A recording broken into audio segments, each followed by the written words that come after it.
Assalamualaikum warahmatullahi wabarakatuh. Innal hamdalillah nahmaduhu wa nasta'inuhu wa nastaghfiruh wa na'udzu billahi min syururi anfusina wa min sayyiati a'malina. Man yahdihillahu fala mudhillalah wa may yudlil fala hadiyalah. Wa asyhadu an la ilaha illallah wahdahu la syarikalah wa asyhadu anna Muhammadan abduhu wa rasuluh. Ya ayyuhalladzina amanu taqullaha haqqa tuqatih wa la tamutunna illa wa antum muslimun. Ya ayyuhan nasu taqu rabbakumul ladzi khalaqakum min nafsin wahidah wa khalaqa minha zawjaha wa batha minhuma rijalan katsiran wa nisaa'a wattaqullaha alladzi tasaaluna bihi wal arham innallaha kana 'alaikum raqibah. Ya ayyuhalladzina amanu taqullaha wa qulu qawlan sadida yuslih lakum a'malakum wa yaghfir lakum dhunubakum wa may yuti'illaha wa rasulahu faqad faza fawzan 'azima amma ba'd. Fa inna asdaqal hadithi kitabullah wa khairal hadi hadi Muhammadin sallallahu alaihi wasallam wa syarrul umuri muhdatsatuha wa kullu muhdatsatin bid'ah wa kulla bid'atin dalalah wa kulla dalalatin finnar. Ma'asyiral muslimin, ikhwani fillah wa akhwati rahimani wa rahimakumullah. Kita lanjutkan kembali pembahasan kitab Ushulus Sunnah oleh Al-Imam Ahmad bin Hanbal rahimahullahu ta'ala dengan penjelasan dari Syekh Muhammad bin Saleh atau Muhammad ibn Sa'id Ruslan hafizahullahu ta'ala. Kita masih membahas tentang bagaimana usulus sunnah terhadap para sahabat, akidah ahlus sunnah terhadap para sahabat. Sudah dijelaskan pada pertemuan sebelumnya tentang keutamaan para sahabat Nabi SAW dan juga tingkatan-tingkatan keutamaan mereka. Bahwasanya ahlus sunnah menetapkan para sahabat adalah afdhalun nas fi hadhil ummah ba'da nabiyha Muhammad sallallahu alaihi wasallam. Para sahabat adalah manusia-manusia yang terbaik di umat ini setelah Nabi Muhammad sallallahu alaihi wasallam. Dan sudah kita sampaikan juga pada pertemuan yang lalu tentang bagaimana sesatnya ucapan orang-orang yang sering mencela para sahabat Nabi sallallahu alaihi wasallam. Di antaranya ya selain orang-orang Syiah Rafidhah yaitu Sayyid Qutb dalam berbagai macam ucapannya dia mencela sebagian sahabat Nabi sallallahu alaihi wasallam. Di antaranya Utsman bin Affan radhiyallahu taala anhu, kemudian Muawiyah bin Abi Sufyan, kemudian juga Amr ibnul As dan sahabat-sahabat yang lain dicela, direndahkan, dilecehkan oleh tokoh harokah yaitu Sayyid Qutb. Nah, kita lanjut ke pembahasan berikutnya tentang mauqifu ahli sunnati wal jamaah min ashabi Rasulillah sallallahu alaihi wasallam. Tentang bagaimana sikap ahlu sunnah terhadap para sahabat Nabi sallallahu alaihi wasallam. Qala Abu Zur'ah, berkata Abu Zur'ah Ar-Razi rahimahullahu taala, kata beliau, idza ra'aita ar-rajula yantaqisu ahadan min ashabi Rasulillah sallallahu alaihi wasallam fa'lam annahu zindiq. Kata beliau, apabila engkau mendapati ada seseorang yang merendahkan salah seorang pun dari sahabat Nabi sallallahu alaihi wasallam, maka ketahuilah orang itu adalah orang zindiq. Wa dzalika anna Rasulullah sallallahu alaihi wasallam indana haqqun wal Qur'ana haqqun wa innama adda ilaina hadzal Qur'an was sunnah ashabu Rasulillah sallallahu alaihi wasallam. Kenapa kita katakan orang yang merendahkan sahabat itu adalah orang zindiq? Karena alasannya Rasulullah sallallahu alaihi wasallam itu bagi kita adalah sosok yang membawa kebenaran. Demikian juga kitabullah, Al-Qur'an di sisi kita Ahlus Sunnah itu juga berisi kebenaran.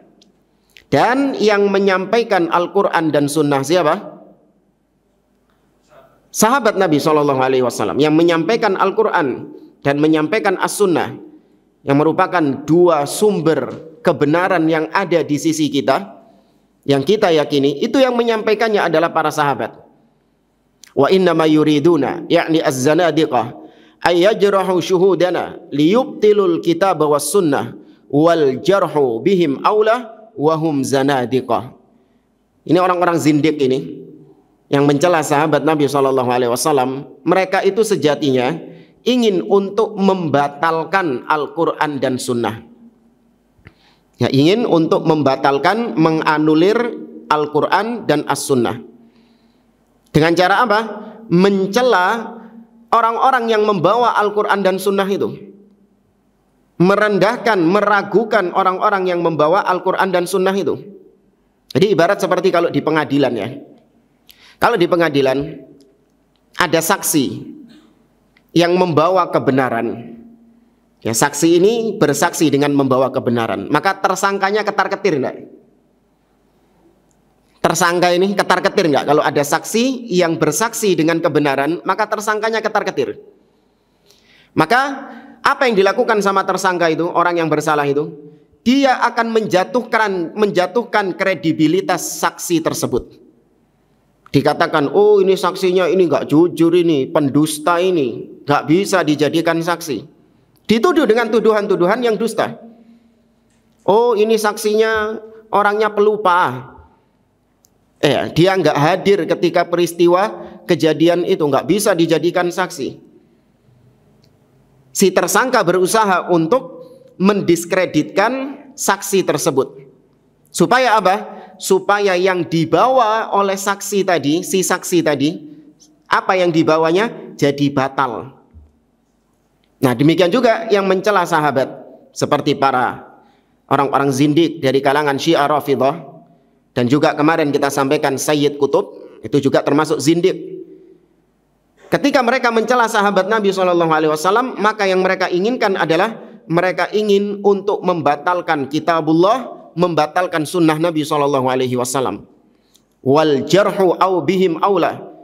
Padahal justru celaan itu sebaiknya ditujukan kepada mereka.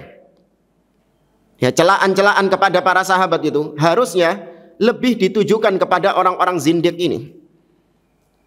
Kalau Sayyid Qutb mengatakan bahwa Muawiyah itu menggunakan kemunafikan ketika dia bernegosiasi dengan pihak Ali bin Abi Thalib, maka kita jawab justru Sayyid Qutb yang munafik.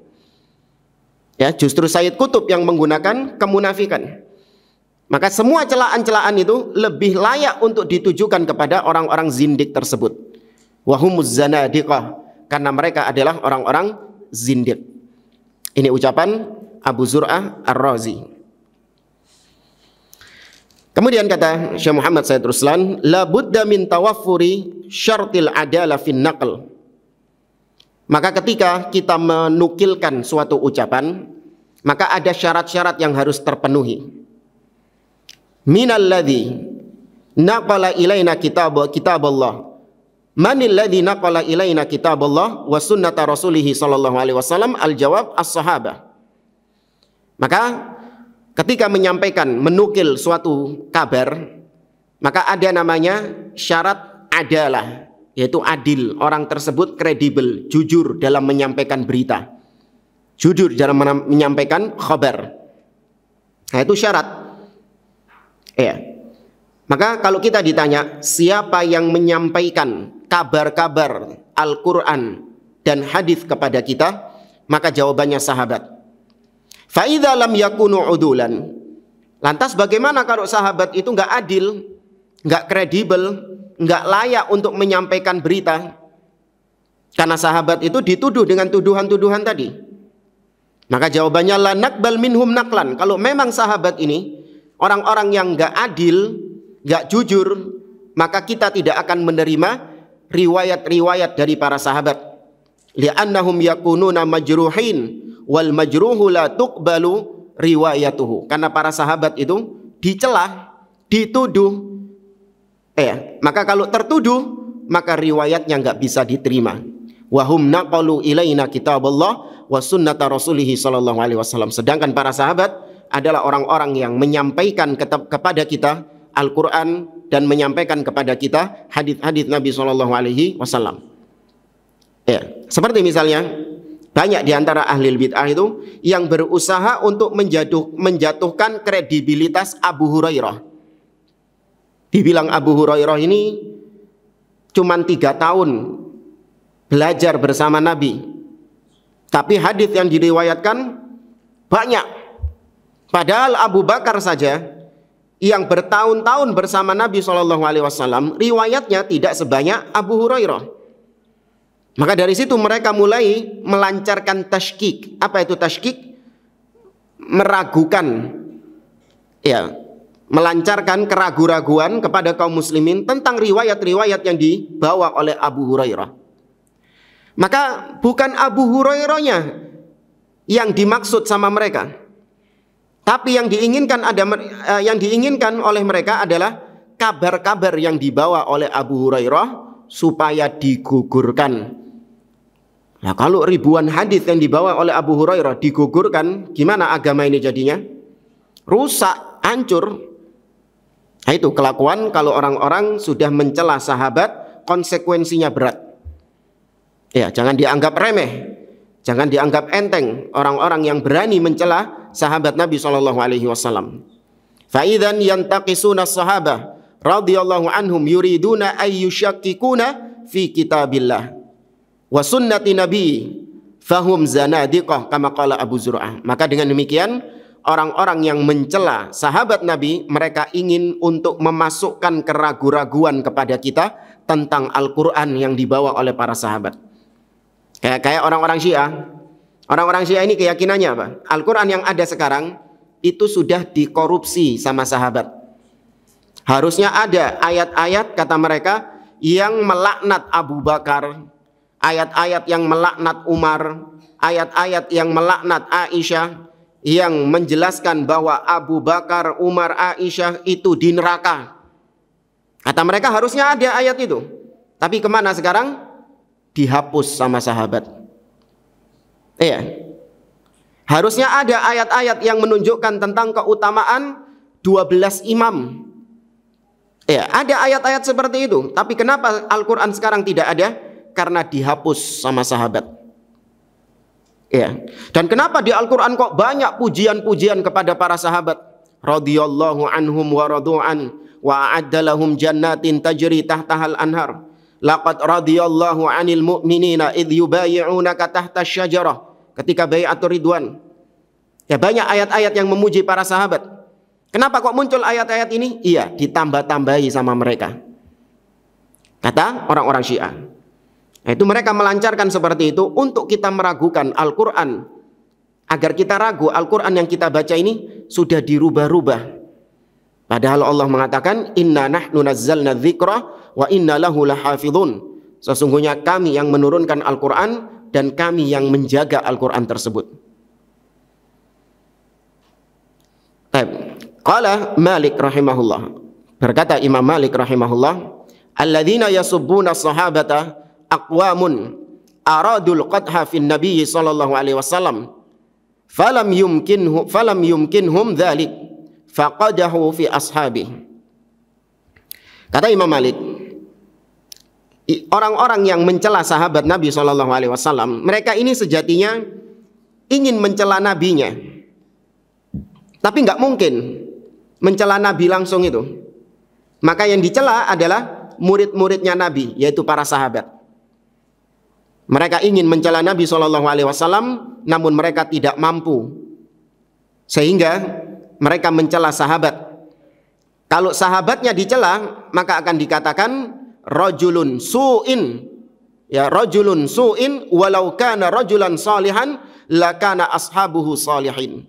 Kalau sahabat sudah dicela, ya sahabat sudah dikafirkan, maka yang kena nabinya otomatis itu.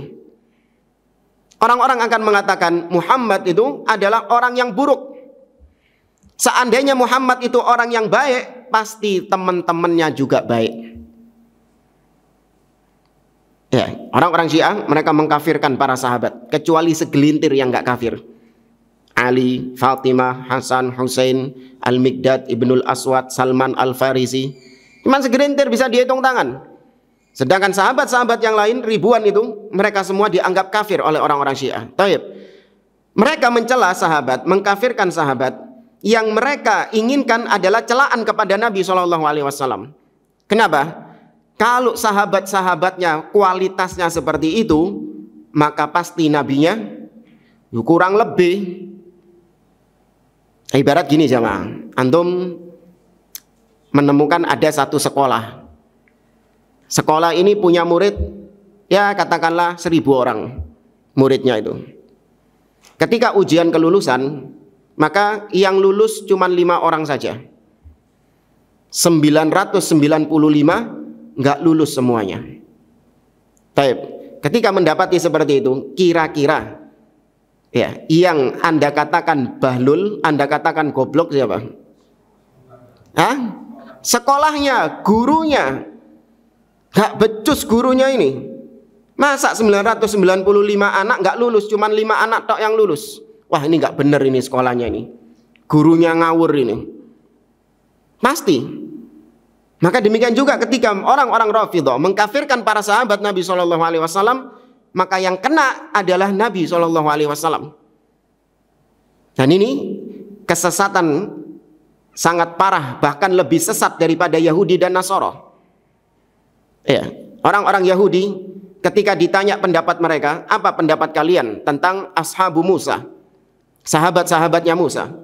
Anda tanya kepada orang Yahudi siapapun, pasti mereka akan memuji para sahabat-sahabatnya Musa. Hum khairun nas. Mereka adalah manusia-manusia terbaik. Ketika Anda bertanya kepada orang-orang Nasara, bagaimana pendapat kalian tentang ashabu Isa, Hawariyun, tentang sahabat-sahabatnya Isa?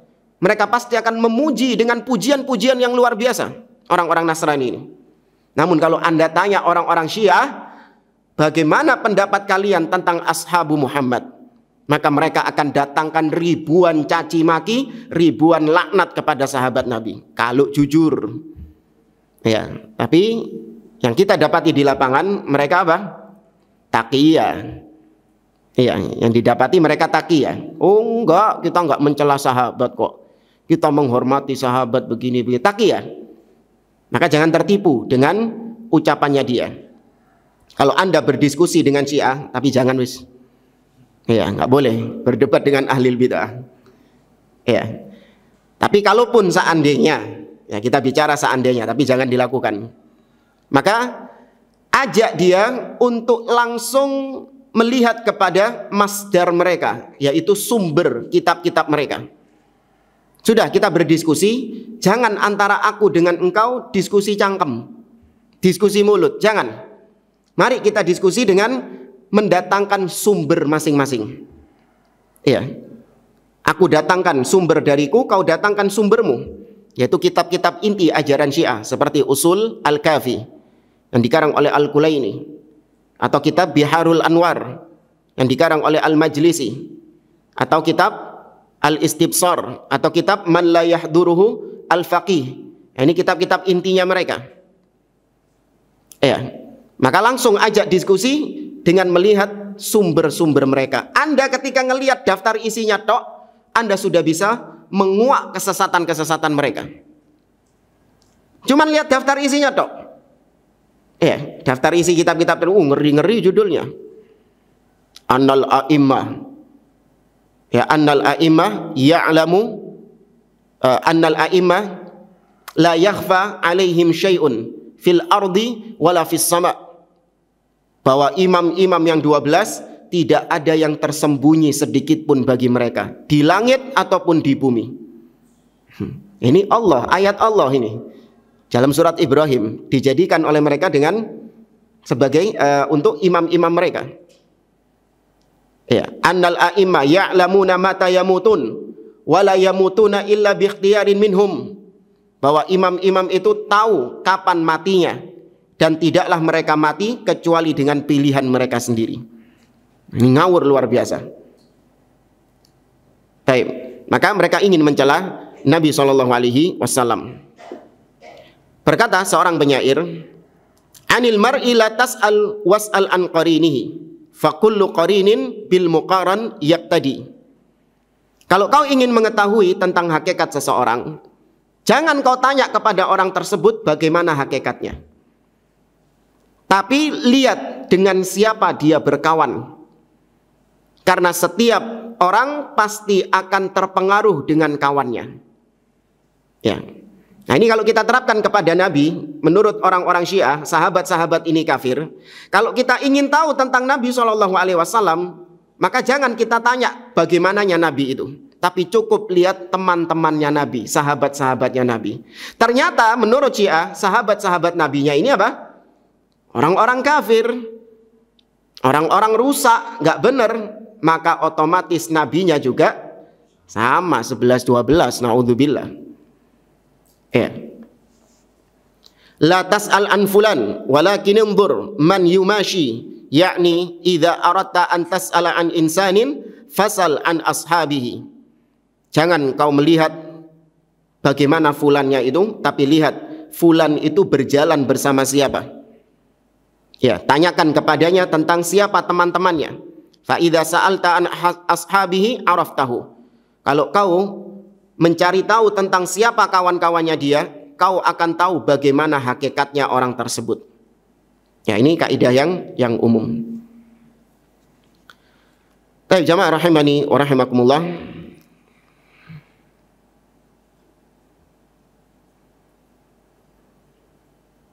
Kemudian beliau di sini menyebutkan tentang ucapan Imam Ahmad di kesempatan yang lain. Imam Ahmad bin Hanbal mengatakan, "Idza ra'aita ar-rajula yadhkuru ahadan minas sahabati bisu'in fattahimhu 'alal Islam." Apabila kau mendapati ada seseorang yang menyebut sahabat Nabi SAW dengan keburukan-keburukan, maka curigai dia bukan muslim. Ya, curigai dia tidak di atas keislaman. Sampai segitunya Imam Ahmad mengatakan curigai dia. Kalau Anda mendapati ada seseorang yang mencela sahabat Nabi SAW, maka curigai keislamannya. Maka hal yang sama saya terapkan kepada Sayyid Qutb yang gemar mencaci maki sahabat Nabi SAW, maka saya curigai keislamannya. Saya nggak mengkafirkannya ya, awas. Saya hanya mencurigai keislamannya. Karena seorang muslim tidak akan mungkin tega menuduh, mencaci, bahkan mengkafirkan para sahabat Nabi SAW. Kemudian kata beliau, as-sahabah lahum maqamun mahfud. Para sahabat itu memiliki kedudukan yang dijaga.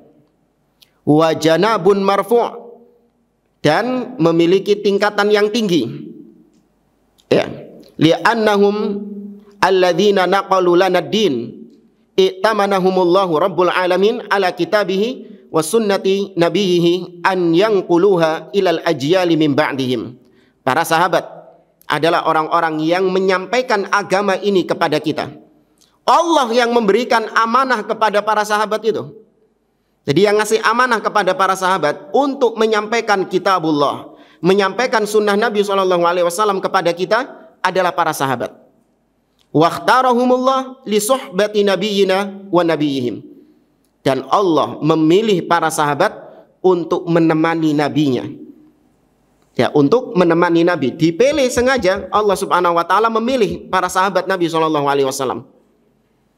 Fa idza jurihu fal khadbu 'azim wan natijatu mudammirah li annana hina idzin nasyukku fima naqaluhu. Kalau sahabat dicela, maka dampaknya itu besar. Bukan hanya sahabatnya yang dicela, tapi dampaknya itu, rentetannya itu besar. Yaitu keraguan-raguan tentang apa yang dibawa oleh sahabat itu. Ragu terhadap Al-Quran, ragu terhadap sunnah Nabi. War-rawafid yaqulun, orang-orang Rafidah mengatakan, laqad ghayyaru wa baddalu wattahamuhum bil khiyanah. Orang-orang Syiah Rafidah mengatakan bahwa para sahabat telah merubah-rubah, telah mengganti-ganti, dan mereka menuduh para sahabat itu telah berkhianat. Wa kaffaruhum Mereka mengkafirkan sahabat Nabi. Wattahamuhum birriddah, dan menuduh sahabat Nabi sudah murtad.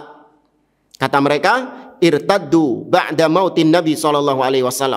Mereka sudah murtad setelah wafatnya Nabi SAW. Wa harraful kitab, kemudian mereka merubah-rubah Al-Quran. Wa zadu fil hadith, menambah-nambah hadith. Wa naqasu minhu wa harrafuhu wa sahhafuhu. Mereka mengurang-urangi hadith, yang merubah-rubah hadith, dan kemudian dibukukan sama sahabat menjadi Quran seperti ini. Ini secara mujmal, secara umum akidahnya orang-orang Syiah yang asli, nggak pakai taqiyah, yang asli terhadap para sahabat Nabi SAW. Tapi pertanyaannya, kata mereka, sahabat murtad sepeninggal Nabi SAW.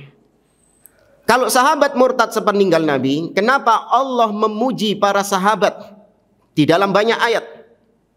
Seperti misalnya Allah mengatakan dalam surah At-Taubah, was-sabiqunal awwalun minal muhajirin wal ansar walladzina tabauhum bi ihsan radhiyallahu anhum wa radu'an. Allah ridha kepada mereka dan mereka pun ridha kepada Allah. Kenapa kok dipuji sama Allah? Apa Allah nggak tahu kalau mereka ini bakalan murtad? Ya nggak? Paham maksudnya ya? Kalau Allah tahu para sahabat ini bakalan murtad nantinya, kira-kira masih dipuji nggak sama Allah? Nggak akan dipuji. Karena Ahlus Sunnah menetapkan bahwa ilmunya Allah itu meliputi apa yang akan terjadi di masa yang akan datang. Ya, seandainya sahabat ini benar-benar murtad sepeninggal Nabi, Allah mengetahuinya. Ketika Allah mengetahuinya, nggak mungkin Allah puji di dalam Al-Quran yang Al-Quran ini bakalan dibaca sampai akhir zaman. Nggak mungkin. Maka dari situ mereka mengatakan bahwa iya, pujian tersebut itu adalah pujian-pujian yang sifatnya ayat-ayat yang sudah mansukh, yang sudah dihapus, kata mereka. Dulu berlaku pujiannya kepada para sahabat ketika sahabat masih hidup. Tapi setelah para sahabat murtad, maka ayat tersebut sudah mansukh, sudah dihapus. Nah, di sini mereka bermain-main dengan nasikh dan mansukh. Ada nggak nasikh dan mansukh? Ada. Allah mengatakan ma nansakh min ayatin aw nunsiha na'ti bi khairin minha aw mithliha. Tidaklah kita menghapus suatu ayat di dalam Al-Quran, melainkan kami datangkan yang lebih baik atau yang semisal dengannya. Ada ayat-ayat yang dihapus. Dan itu tidak menunjukkan Allah mencela-menceli. Bukan menunjukkan Allah itu mencela-menceli. Tidak. Isuk tempe sore dele, bukan. Namun Allah subhanahu wa ta'ala menghapus ayat-ayat tersebut dengan hikmah. Ya, dengan hikmahnya. Allah menunjukkan rahmat kepada hamba-hambanya. Ya, dengan diberlakukan ayat-ayat yang dihapus tersebut, Allah tampakkan hikmah, Allah tampakkan rahmah, kasih sayangnya kepada hamba-hambanya. Nah, para ulama menyebutkan bahwa yang dihapus hanya ayat-ayat yang berkaitan dengan ahkam, dengan hukum-hukum. Sedangkan ayat-ayat yang sifatnya khobar, informasi, tidak ada yang dihapus sama Allah Azza wa Jalla. Kalau hukum, iya, khomer dulunya boleh. Kemudian dihapus sama Allah, menjadi dibatasi. Hanya boleh ketika jauh dari waktu sholat. Ya ayyuhalladzina amanu la taqrabus sholata wa antum sukara hatta ta'lamu ma taqulun. Wahai orang-orang yang beriman, jangan kalian sholat, ya, jangan kalian mendekati sholat dalam keadaan kalian mabuk. Kemudian datang ayat lagi menghapus secara total, menetapkan keharaman khamr. Ya ayyuhalladzina amanu innamal khamru wal maisiru wal ansabu wal azlam rijsun min amali syaitan fajtanibuhu la'allakum tuflihun. Ini ayat berkaitan dengan hukum atau khabar? Hukum. Ada nasikh dan mansukh. Tapi kalau khabar, informasi, tidak ada yang dihapus sama Allah, tetap. Ya. Nah, dari situ mereka memunculkan akidah namanya akidah al-bada. Apa itu akidah al-bada? Orang-orang Syiah punya akidah al-bada, yaitu Allah baru tahu ketika peristiwa itu terjadi. Nah, ini kufur, kekufuran kepada Allah subhanahu wa ta'ala. Kenapa mereka memunculkan akidah al-bada ini? Salah satunya adalah untuk meniadakan pujian-pujian Allah kepada para sahabat. Dan yang kedua, untuk menetapkan salah satu imam mereka yang ternyata di luar dugaan mati dulu sebelum bapaknya mati. Maksudnya siapa? Ismail. Ya, ada salah satu 12 imam mereka namanya Ismail. Jadi kalau diurutkan, Ali bin Abi Thalib, kemudian Al-Hasan, kemudian Al-Husain, kemudian Ali Zainal Abidin, kemudian Muhammad Al-Baqir, kemudian Ja'far As-Shadiq. Nah, yang ketujuh ini namanya Ismail bin Ja'far As-Shadiq. Ternyata Ismail mati dulu sebelum bapaknya mati. Bingung mereka. Kenapa bingung? Karena 12 imam itu, kata mereka, sudah ditetapkan oleh Allah sejak azali, sejak zaman dahulu. Sudah ditetapkan 12 imam namanya ini dan ini. Ternyata Ismail mati duluan ketika masih muda. Bingung kan? Akhirnya diganti sama adiknya Ismail, yaitu Musa Al-Kadhim. Nah, adanya perubahan ini, kok bisa? Kok ada perubahan seperti ini? Katanya Allah sudah menetapkan. Maka muncul namanya akidah al-bada. Allah baru tahu kalau ternyata Ismail mati dhisik. Iya. Tuh, mati dhisik tibakno. Tiwas wis digadang-gadang dadi imam. Mati dhisik. Akhirnya dirubah keputusannya sama Allah, jadi Musa yang jadi imamnya. Makanya di situ Syiah terpecah. Ada Syiah 12 imam, ada Syiah Ismailiyah. Nah, ini Ismailiyah ini yang masih tetap menetapkan Ismail sebagai imamnya. Ya. Ya enggak tahu itu keruwetan mereka itu. Iya. Tapi intinya mereka menuduh para sahabat Nabi kafir. Padahal Allah memuji para sahabat Nabi SAW dengan pujian-pujian yang abadi sampai hari kiamat. Tetap ada pujian tersebut, menunjukkan para sahabat mereka semuanya tetap mukmin sepeninggal Nabi SAW. Yattahimuna ashaban Nabi wa laisa hadza bigharibin 'ala Rafidhah. Orang-orang Syiah mereka mencela sahabat Nabi dan ini bukan perkara yang aneh bagi orang-orang Syiah. Li'annahum ittahamu Jibril wa khawwanuhu. Karena jangankan sahabat, Jibril saja dihabisi sama orang-orang Syiah. Malaikat Jibril dianggap berkhianat. Kata mereka, ar-risalah kanat li aliyin fa khana Jibril fa dhahaba biha ila Muhammad. Kata orang-orang Syiah, risalah agama ini harusnya diturunkan kepada Ali. Tapi ternyata sama Jibril diturunkan kepada Muhammad. Maka Jibril berkhianat. Iya, jangankan sahabat, Jibril saja dicaci maki sama mereka, dituduh berkhianat. Malladhi yastafiduhu indama yukhalifu amrallah wa qad amarahu Allah bidzahabi birrisalah ila Ali fa dhahaba biha ila Muhammad. Pertanyaannya, apa manfaatnya Jibril kok sampai salah ngasih wahyu? Apa keuntungannya Jibril? Kalau Allah memang memerintahkan Jibril untuk menurunkan risalah kepada Ali, apa faedahnya Jibril malah diberikan kepada Nabi Muhammad SAW? Dapat untung apa Jibril kira-kira? Apa yuk coba alasan apa kira-kira? Motivasinya Jibril itu kalau benar tuduhan mereka itu loh. Melok, ya kita ikutilah keyakinan kalian Jibril salah sasaran. Ya wis kita nurut. Ya wis melok gendeng pisan. Ya. Kita tanya apa manfaatnya Jibril? Apa faedahnya Jibril salah menurunkan risalah itu? Wa syai'un akhar. Kemudian pertanyaan kedua, apakah Allah mengetahui khianatnya Jibril? Kemudian sama Allah disetujui? Ataukah Allah tidak mengetahui? Paham nggak maksudnya? Allah tahu nggak kalau Jibril berkhianat?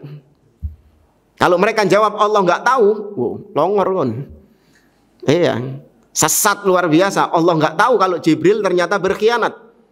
Kemudian kalau Allah mengetahui, lantas kenapa sama Allah kok nggak ditegur? Kenapa sama Allah Subhanahu Wa Taala kok dibiarkan? Ya, kenapa sama Allah kok disetujui? Berarti Allah mensetujui pengkhianatan Jibril. Ya, ini habis gini tanggal 30 September. Bukan pengkhianatan PKI, pengkhianatan Jibril. Kenapa Allah setujui pengkhianatan Jibril? Ya, ini pertanyaan-pertanyaan yang harus dijawab oleh orang-orang Syiah. Dan maka cacian mereka kepada para sahabat itu bukanlah hal yang aneh. Mengingat lisan-lisan orang-orang Syiah, mereka mencaci maki Jibril alaihi salam, bahkan mencaci maki Allah subhanahu wa ta'ala. Baik jamaah rahimani wa rahimakumullah, kita ambilkan sumber yang lain tentang akidah ahli sunnah terhadap para sahabat. Baik, kemarin kita sampaikan, atau nggak tahu sudah kita sampaikan belum, kata-kata as-sahabah itu ada 3 pengertiannya. Sudah belum? Sahabat secara bahasa, makna lughawi. Sahabat secara makna urfi. Dan sahabat secara makna syar'i. Ya, kata-kata sahabat, sahabah itu maknanya tidak lepas dari 3 ini. Baik, secara makna syar'i, maka sahabat maksudnya adalah kullu man laqiya an-nabiy sallallahu alaihi wasallam mu'minan bihi wa mata ala dzalik. Sahabat secara syar'i pengertiannya adalah yaitu siapapun yang berjumpa dengan Nabi sallallahu alaihi wasallam, beriman dengannya dan mati di atas keimanan itu. Ya, itu disebut sahabat secara syar'i. Maka masuk di dalamnya semua orang-orang yang berjumpa dengan Nabi SAW dan beriman dengan beliau tanpa terkecuali. Tidak seperti definisinya orang-orang Hizbut Tahrir dan yang satu spesies yang mempersyaratkan bahwa sahabat secara syar'i itu harus yang pernah ikut jihad bersama Nabi, harus yang minimal 3 berapa tahun ya? 2 tahun atau 3 tahun gitu. Ya, minimal itu 3 tahun bersama Nabi SAW. Kalau kurang dari itu tidak dianggap sahabat. Ini persyaratan yang tidak dikenal oleh para ulama. Ya, baru orang-orang ahli bid'ah yang mengarang definisi seperti itu. Maka tidak mau ketemunya walau sa'ah, walau lahdzah. Meskipun cuman ketemu saknyuan, ketemu cuman sakelebetan, ya, dan dia beriman dengan Nabi SAW, mati di atas keimanannya, maka sudah dikatakan sebagai as-sahabah secara syar'i. Sedangkan yang tidak bertemu maka tidak dianggap sahabat, seperti An-Najasyi. Ya, Najasyi meskipun hidup sezaman dengan Nabi, namun beliau tidak pernah bertemu dengan Nabi SAW, maka tidak masuk kategori sahabat. Ya. Kemudian sahabat secara lughawi, atau jangan lughawi dulu, secara urf. Secara urf, maksudnya sahabat secara urf adalah man aktsara suhbatan, yaitu sahabat-sahabat tadi yang lebih banyak persahabatannya dengan Nabi SAW, maka dia lebih disebut sahabat daripada sahabat yang sedikit persahabatannya. Bingung ya? Hah? Bingung? Nah, ya. Man aktsara suhbah artinya adalah yang lebih dekat dengan Nabi. Tadi kan sahabat-sahabat ini kan banyak kan? Paham nggak maksudnya? Sahabat yang tadi pengertian syar'i itu kan banyak. Yang sak kelebetan itu juga disebut siapa? Sahabat. Nah, di antara sahabat-sahabat ini ada yang lebih dekat dengan Nabi. Ada yang lebih dulu masuk Islam misalnya. Ya, lebih apa ya? Ia lebih dekat dengan Nabi SAW daripada sahabat yang lain. Seperti misalnya, mana yang lebih dekat persahabatannya dengan Nabi? Abu Bakar atau Abu Hurairah? Abu Bakar. Maka dari definisi yang kedua ini, Abu Bakar adalah sahabat, sedangkan Abu Hurairah tidak termasuk sahabat. Dari sisi yang kedua, yaitu urfi. Ya, maka dari sini Anda bisa memahami kenapa Nabi SAW mengatakan la tasubbu ashabi walau anna ahadakum anfaqa mithla Uhudin dhahaban ma balagha mudda ahadihim wala nasifa. Nabi mengatakan, jangan kalian mencela sahabatku. Seandainya kalian punya emas sebesar gunung Uhud, kemudian kalian infakkan, maka itu tidak akan menyamai sedekahnya sahabat satu mud atau bahkan setengah mud. Taib, Nabi mengucapkan ini kepada siapa? La tasubbu ashabi, jangan kalian mencela sahabatku. Nabi ketika ngomong ini kepada sahabat juga. Berarti Nabi membedakan antara sahabat yang beliau maksud dengan sahabat yang diajak bicara. Nah, ternyata kalau lihat sabab wurud hadis ini, yaitu ketika terjadi perselisihan antara Khalid ibnul Walid dengan Abdurrahman bin Auf. Ya, Khalid berselisih dengan Abdurrahman bin Auf. Maka Nabi membela Abdurrahman bin Auf. Dan Nabi mengatakan hadis ini kepada Khalid ibnul Walid. Sudah masuk Islam Khalid ini. Nabi mengatakan, jangan kalian mencela sahabatku. Berarti di sini Khalid tidak dianggap sahabat Nabi SAW. Dari sisi apa? Dari sisi kedekatannya. Ya, dari sisi kedekatannya. Tapi kalau dari sisi syar'i, Khalid ibnul Walid masuk sahabat nggak? Masuk sahabat. Paham jemaah? Ya, nanti jangan bilang Khalid bukan sahabat Nabi secara syar'i. Enggak. Khalid tetap sahabat Nabi secara syar'i. Tapi dari sisi kedekatan, maka lebih dekat Abdurrahman bin Auf, ya, daripada Khalid ibnul Walid. Karena Abdurrahman bin Auf termasuk di antara as-sabiqunal awwalun, orang-orang yang awal-awal masuk Islam. Sedangkan Khalid, beliau masih memerangi Nabi, memerangi sahabat ketika perang Uhud. Masuk Islamnya belakangan. Paham sampai di sini? Beneran paham? Nanti tadi ucapan saya Khalid bukan termasuk sahabat, anak khawatir itu tadi. Iya. Hanya dianggap anak mengeluarkan Khalid dari jajaran para sahabat, tidak. Ini hanya mengistilahkan secara urf. Atau misalnya hadis Nabi SAW tentang sab'una alfan yadkhuluna al-jannah bighairi hisabin wala adzab. Ya, Nabi mengatakan ada 70.000 orang yang masuk surga tanpa hisab dan tanpa adab. Ya, maka orang-orang ketika itu mereka mengatakan wala'allahum sahibu Rasulullah sallallahu alaihi wasallam. Mungkin yang 70.000 masuk surga tanpa hisab tanpa adab itu mungkin sahabat-sahabatnya Rasulullah. Loh, sing ngomong ini siapa? Sahabat juga. Tapi yang dimaksud mereka adalah yang lebih dekat persahabatannya, lebih dekat pertemanannya dengan Nabi SAW. Mungkin itu yang masuk 70.000 orang tanpa hisab, tanpa adab. Ya. Kemudian yang ketiga adalah sahabat secara lughawi, secara bahasa. Nah, sahabat secara bahasa itu luas. Siapapun yang hidup di circle-nya Nabi, ya, hidup di sekelilingnya Nabi SAW, baik dia mukmin ataupun kafir, maka dia disebut sahabat. Maka dari pengertian yang ini, awas, dari pengertian yang ketiga ini, sahabat secara lughawi, Abu Jahal termasuk sahabat Nabi. Abu Jahal musyrik masuk sahabat Nabi dari pengertian ini. Demikian juga misalnya Al-As ibn Wa'il, Abdullah bin Ubay bin Salul, gembong munafik, ya, Uqbah bin Abi Mu'aid, itu juga masuk sahabat Nabi. Padahal mereka ini orang-orang musyrik, orang-orang kafir. Apa dalilnya? Allah misalnya mengatakan dalam surah An-Najm, "Wan najmi idza hawa ma dhalla sahibukum wa ma ghawa." Allah mengatakan, "Ma dhalla sahibukum wa ma ghawa." Wahai orang-orang musyrikin Quraisy, sahib kalian ini bukanlah orang yang tersesat. Siapa yang dimaksud Allah sahib kalian ini? Antum pahami dulu ayatnya.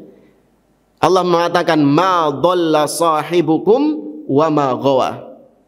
Ini ditujukan kepada orang-orang Quraisy. Sahib kalian ini, wahai Abu Jahal CS, sahib kalian ini, sahabat kalian ini bukanlah termasuk orang yang tersesat. Siapa yang Allah sebut sahib kalian ini? Nabi SAW. Allah mengatakan bahwa Nabi adalah sahibnya Abu Jahal CS. Maka di sini pengertiannya adalah makna lughawi. Ya, makna secara bahasa. Maka siapapun yang hidup di sekeliling kita itu disebut sahabah.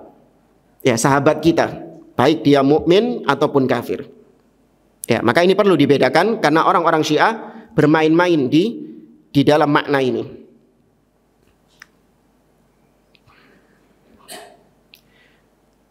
Baik, kemudian tentang adadus sahabah. Pembahasan berikutnya tentang jumlah as-sahabah. Kata Syekh Abdul Aziz Ar-Rayis, para ulama khilaf tentang jumlah para sahabat dengan khilaf yang sangat panjang lebar. Qala Syafi'i, Al-Imam Syafi'i mengatakan hum situna alfan. Mereka jumlahnya kata Imam Syafi'i 60.000.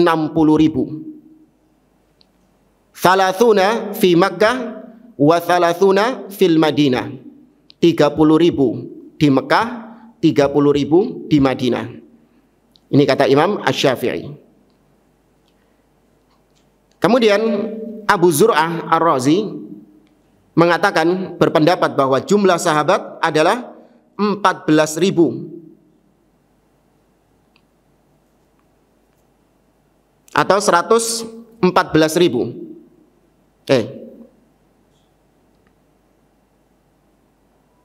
1114.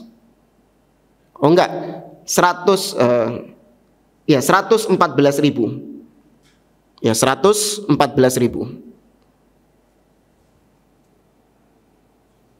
Baik, ini jumlah yang dikatakan oleh Al-Imam Abu Zur'ah Ar-Razi. Lebih banyak lagi, 114.000.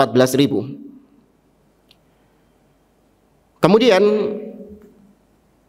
Al-Imam Sufyan Ats-Tsauri rahimahullah ta'ala mengatakan jumlah sahabat adalah 12.000 as-sahabi. Baik, maka kesimpulannya beliau Ahlus Sunnah tidak menentukan batasan berapa jumlah pasti para sahabat Nabi SAW. Ya, karena khilaf yang sangat besar, artinya berbeda jomplang antara jumlah yang satu dengan jumlah yang lain. Selisihnya bukan 1-2 orang itu, selisihnya ribuan orang. Ya, maka Ahlus Sunnah memutlakkan, ya, tidak menentukan jumlah pasti berapa sahabat Nabi SAW. Kemudian pembahasan berikutnya, as-sahabah afdalu hadhil ummah fardan wa jinsan bi ijma'is salaf. Para sahabat adalah manusia-manusia yang terbaik, baik itu secara berjamaah atau secara generasinya atau secara afrod, individu-individunya. Secara generasi sahabat lebih baik daripada generasi setelahnya. Dan secara individu para sahabat lebih baik daripada individu-individu setelahnya. Oleh karenanya para ulama ketika ditanya siapa yang lebih afdol antara Umar bin Abdul Aziz, khalifah yang soleh, dengan Muawiyah bin Abi Sufyan, siapa yang lebih afdol? Muawiyah bin Abi Sufyan. La ghubaru fi anfi Muawiyah inda Rasulillah sallallahu alaihi wasallam khairun min Umar bin Abdul Aziz. Sungguh debu yang menempel di hidungnya Muawiyah tatkala bersama Rasul sallallahu alaihi wasallam lebih baik daripada Umar bin Abdul Aziz. Padahal Umar bin Abdul Aziz memiliki keutamaan yang luar biasa. Namun tetap seutama-utamanya manusia, ya, tidak lebih afdol daripada seorang sahabat Nabi Shallallahu Alaihi Wasallam.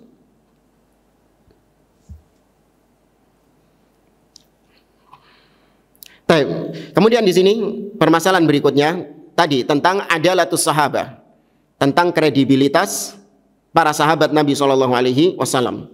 Sudah disampaikan ayat-ayat yang menunjukkan tentang kredibilitas para sahabat, bahwa sahabat orang-orang yang jujur, sahabat orang-orang yang amanah dalam menyampaikan khabar. Nggak boleh kita ragukan tentang hal tersebut. Makanya para ulama ahli hadis itu, ketika mereka menyebutkan tentang status para perawi, mereka itu menyebutkannya cuma sampai tabi'in saja. Menghukumi status perawinya ini cuma sampai tabi'in. Fulan thiqah, fulan thiqah, fulan thiqah. Itu cuma sampai tabi'in. Ketika disebutkan sahabat, tidak ada penilaian kepada mereka. Nggak ada. Diriwayatkan oleh Abu Bakar misalnya. Dan Abu Bakar ini thiqah gitu. Itu nggak ada. Itu bukan bahasa-bahasa ulama hadits seperti itu. Ya, karena sahabat semuanya dinilai thiqah. Maka nggak perlu ada penilaian ini thiqah atau tidak. Beda dengan generasi setelah sahabat. Ada penilaian ini terpercaya atau dia ini pelupa atau dia ini pendusta. Itu mungkin ada. Tapi kalau perawi dari kalangan sahabat nggak ada seperti itu. Ya, makanya di antara keajaiban ada seorang dai di negeri kita yang Masya Allah dianggap sebagai dai yang ilmiah ketika menyampaikan ceramahnya. Kenapa ilmiah? Karena bisa menyebutkan nomor-nomor hadis. Ya, bisa menyebutkan tentang letak hadisnya di sebelah mana. Diriwayatkan oleh Imam Bukhari dalam sahihnya nomor sekian ribu, pojok kiri atas, kanan kiri bawah. Itu sudah paling ilmiah itu, Masya Allah. Ketika dia dalam salah satu maqta' ceramahnya, dia marah. Ya, seakan-akan dia marah. Karena dia dituduh tidak mengimani hadis tentang nuzul. Yaitu hadis turunnya Allah ke langit dunia pada sepertiga malam terakhir. Padahal benar dia tidak mengimani. Ya, karena dia mengatakan bahwa yang nuzul adalah rahmat Allah subhanahu wa ta'ala, bukan zat Allah. Itu sudah dianggap tidak mengimani hadis. Ya, maka dia marah. Bagaimana saya tidak mengimani hadis tersebut? Sedangkan hadis tersebut diriwayatkan oleh 30 orang sahabat yang thiqah. Perhatikan ucapannya. 30 sahabat yang thiqah. Penuntut ilmu yang belajar ilmu syar'i ketika dengar ucapan itu gak enak kupingnya. Iya, gak enak kupingnya itu. Apa ini 30 orang sahabat yang thiqah ini? Iya, tapi kalau bagi orang awam, ilmiah. 30 orang sahabat yang thiqah. Ilmiah ini. Bagi pendengaran kupingnya orang awam. Ya, tapi kalau orang yang belajar ilmu syar'i dengar ucapan seperti itu aneh. Itu nggak diucapkan dalam ilmu hadis. Kalau sudah disebut sahabat tidak ada thiqah atau tidak thiqah. Ya, karena para sahabat pasti terpercaya. Tapi banyak disebutkan dalil-dalil yang berkaitan dengan hal tersebut dan disepakati oleh para ulama tentang kredibilitas para sahabat dalam menyampaikan khabar, mereka semuanya terpercaya. Namun ada yang perlu digarisbawahi, diperdalam di sini. Kata beliau, yanbaghi an yu'lam annal adalah inda sahabah takhtalifu anil adalah inda ghairihim. Kama anna martabada sahabah takhtalif an ghairihim wa anna sadaqah min ahadihim takhtalifu an ghairihim. Kredibilitas para sahabat itu berbeda dengan kredibilitas selain para sahabat. Sebagaimana kedudukan sahabat itu berbeda dengan kedudukan selain sahabat. Ini harus dibedakan. Nah, sahabat itu kita katakan adil, kita katakan jujur, amanah dalam menyampaikan khabar, meskipun para sahabat tersebut tidak maksum. Ya, meskipun para sahabat tersebut tidak maksum. Mungkin nggak sahabat jatuh dalam perbuatan dosa? Mungkin. Mungkin nggak sahabat ini bermaksiat kepada Allah Subhanahu wa ta'ala? Mungkin. Maknanya kita mengatakan para sahabat itu adil adalah yaitu kita menutup mata tentang dosa-dosa yang dilakukan oleh para sahabat, namun kita tetap menerima kabar dari mereka. Kita tetap mempercayai informasi yang datang dari mereka meskipun mereka melakukan perbuatan-perbuatan dosa. Itu maksudnya akidah ahli sunnah bahwa sahabat itu adil. Kata beliau, adil bagi para sahabat maknanya adalah alla yus'al wala yubhath an halihim wa yuqbal ma rawauhu. Kita katakan sahabat itu adil, maknanya adalah jangan ditanya tentang kondisi sahabatnya itu bagaimana. Nggak perlu dicari tentang bagaimana kondisi sahabat tersebut. Namun terimalah informasi yang datang dari sahabat itu. Nah, berbeda kalau selain sahabat. Kalau selain sahabat, maka dicek dulu kondisinya orang itu bagaimana. Ya kan? Dicek dulu kondisinya orang tersebut bagaimana. Dia ini pendusta atau tidak. Dia ini hafalannya bagus atau tidak. Ya, berguru kepada siapa. Itu dicek kondisinya.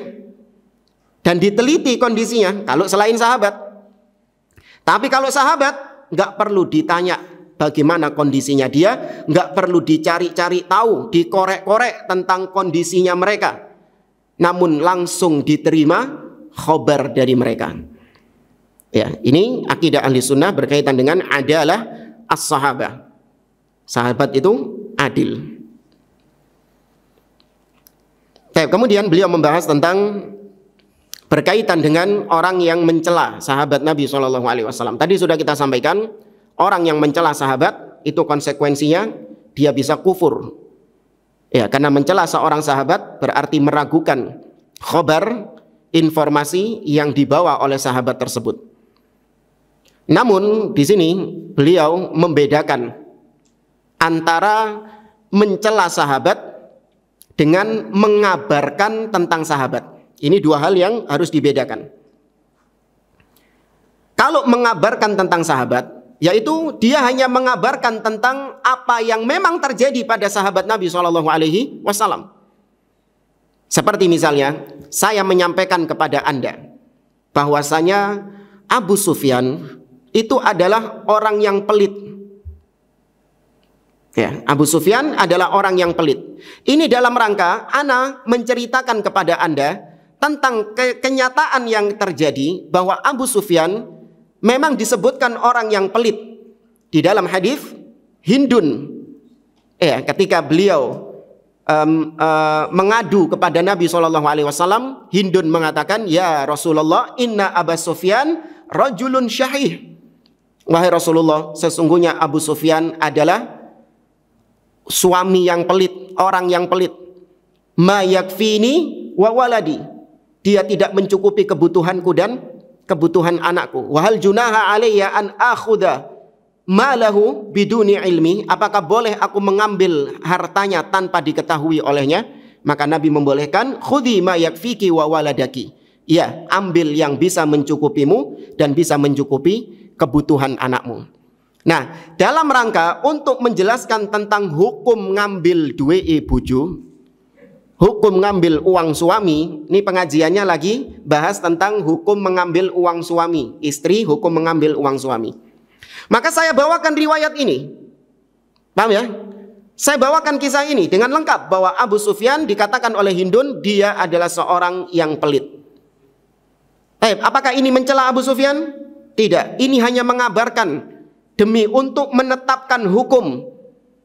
Ya, dalam rangka untuk menetapkan hukum, boleh seorang istri mengambil harta suami tanpa sepengetahuannya, tapi cukup yang memenuhi kebutuhannya.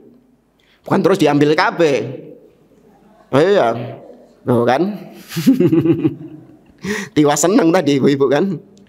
Diambil semua buat beli ini. Enggak.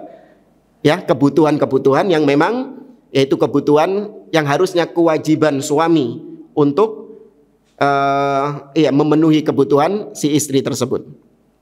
Bukan keinginan, bukan keinginan istri, tapi kebutuhan istri. Kalau keinginan, kau nok marine iki. Wong wedok iki, kau nok marine iki, keinginannya ini. Ya.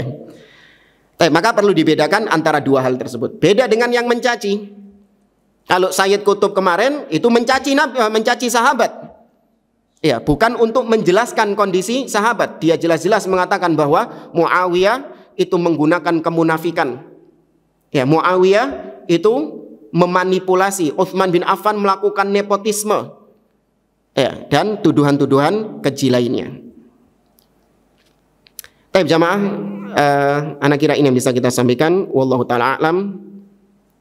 Insya Allah pada pertemuan yang akan datang, bab berikutnya adalah berkaitan dengan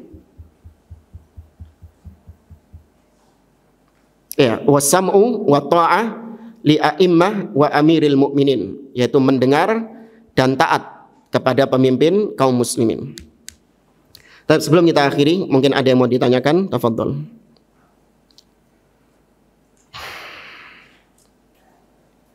Nggak ada, cukup?